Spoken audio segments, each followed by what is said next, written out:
Ang aking maliit na manukan mga bade, naglalaman ng maraming itlog. Mag-harvest na naman tayo ngayon nang tayo makapagbenta na at magkapira na rin.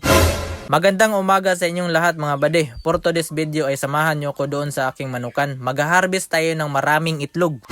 So ito yung bahay ng aking mga manok mga bade. Maliit lang pero napakasulid. Tara, pasok tayo. So ngayon mga bade, nandito na tayo sa ating maliit na manukan.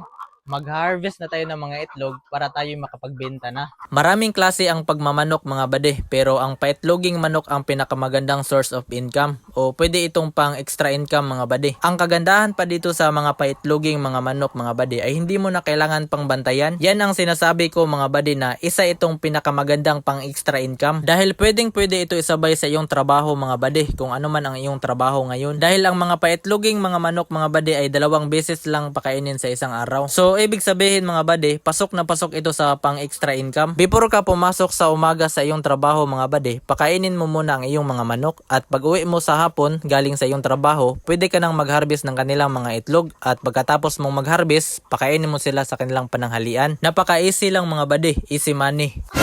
So ganito karami ang itlog na ating na-harvest ngayon mga bade. Napakarami, mahigit 1 balde. So ang sekreto dyan mga bade kung bakit malalakas mangitlog ang aking mga manok dito is vitamins lang. Bigyan mo sila ng vitamins mga bade every other day para lumakas ang kanilang immune system at hindi sila gaanong ma-stress. At sa ganoong paraan, lalakas din ang egg production nila. Tulad nito, napakaraming itlog mga bade. Easy money.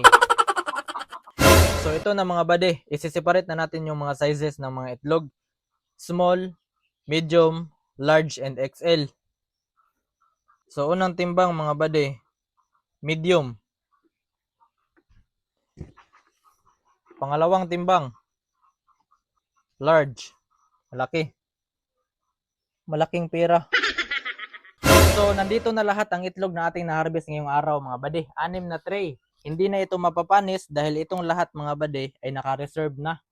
Deliver na lang ang kulang para tayo magkapera na.